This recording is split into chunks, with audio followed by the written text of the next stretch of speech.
N'avez-vous jamais regardé d'illusions optiques, de lignes et de formes disproportionnées les unes par rapport aux autres, jusqu'au point de vous donner mal de tête?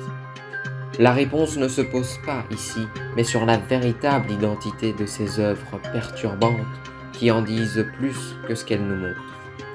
Vous l'aurez compris, le sujet de ce travail est basé sur l'ensemble de ces œuvres donnant cette impression de mouvement. Cela s'appelle l'art cinétique.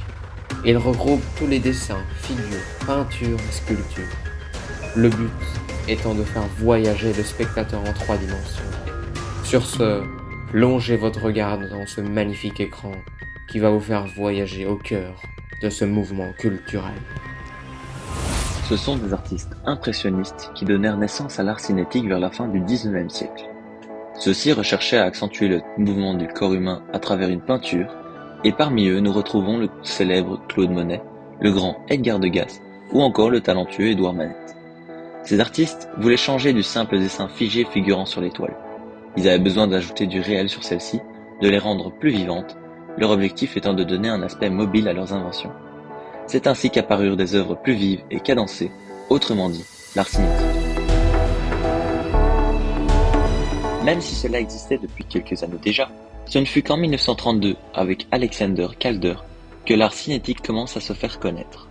Celui-ci est parvenu à mettre du mouvement à travers ses créations, appelées mobiles, des petits morceaux de métal qui tournent sur eux-mêmes. Il y a aussi Marcel Duchamp, un autre précurseur de l'art du mouvement, qui inventa en 1913 une œuvre constituée d'une roue de vélo tournante fixée sur un tabouret.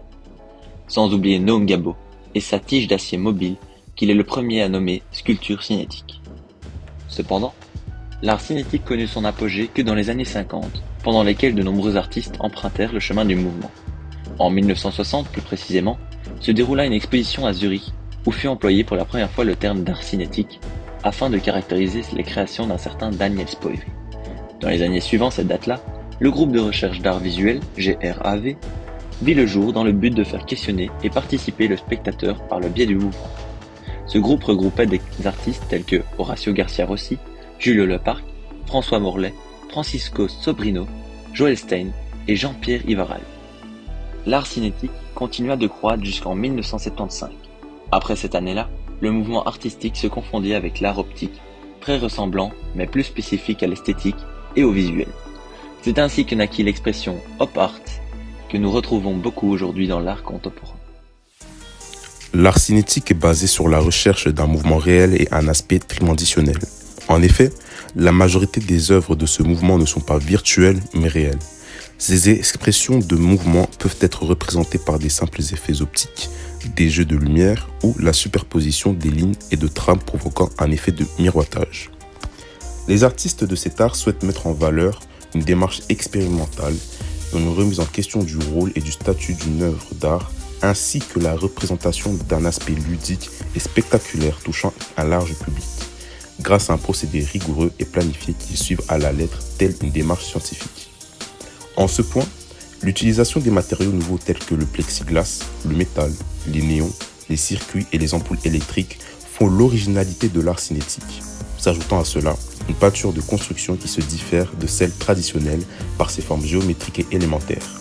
De plus, l'une des conceptions de cet art est que le spectateur doit être en mouvement dans le but de placer le point de vue de celui-ci au centre de l'œuvre. Victor Vassaleri, un Français d'origine hongroise, né en 1908 et décédé en 1997, est un artiste majeur de l'art cinétique. Il est considéré par beaucoup comme étant le père de l'art optique et un plasticien de génie. Ses œuvres les plus connues s'intitulent Vega.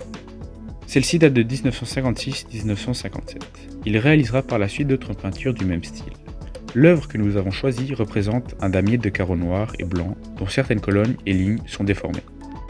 Cette déformation provoque un effet d'optique en suggérant au spectateur que la peinture se trouve dans un plan à 3 dimensions.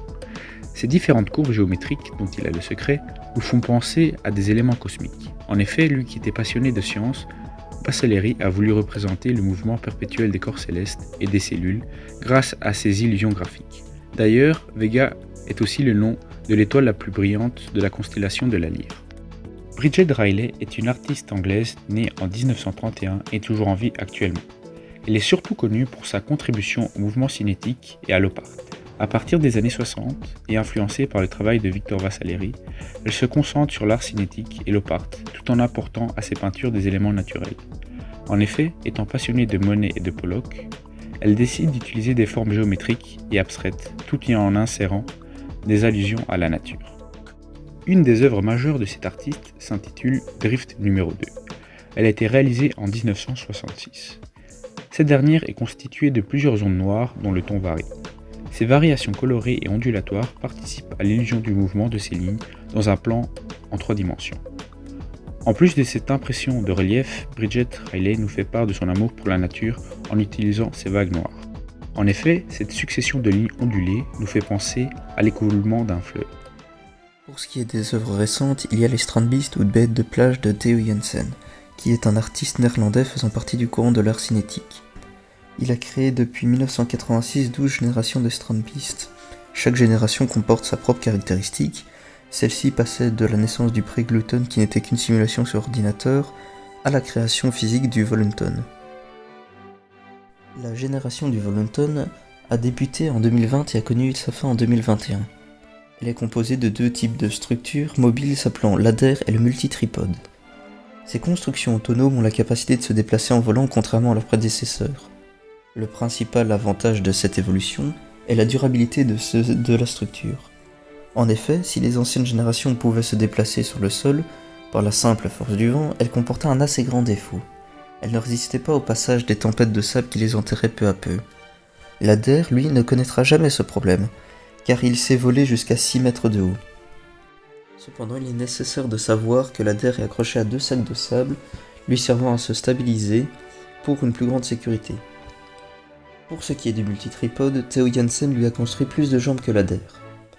Si celui-ci se déplace plus facilement que l'Adder, il est malheureusement trop lourd pour s'envoler.